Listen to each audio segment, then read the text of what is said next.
Let's check out how this 3D printed pickguard came out on a carbon fiber plate. Oh yeah.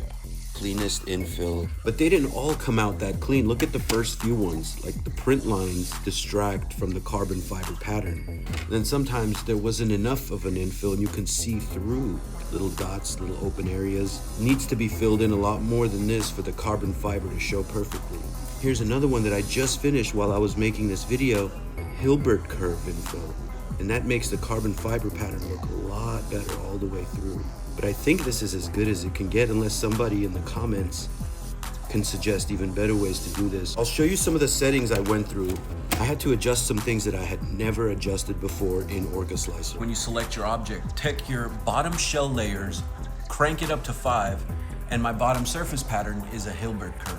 The Hilbert curve takes on a bunch of filament on your first layer, which gives a matte backing for the carbon fiber to show up better. Here's another thing I've never done before. Go to quality, almost all the way down.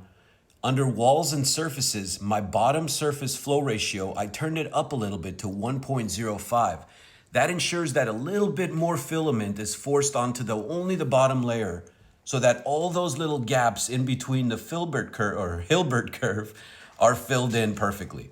And the last thing under quality, scroll down, only one wall on first layer. In my filament settings, I just made sure that the first layer has a slightly higher nozzle temperature than the other layers, so that again, we squish and melt as much filament on that first layer. And also just as important, allow it to cool on the plate completely before removing it. It will warp, and by keeping it inside the printer, it's magnetized and forced to stay flat so that when it's cool, it will be perfectly flat and not warped if you allow it to cool. It's just like a steak, let it rest after you're done cooking.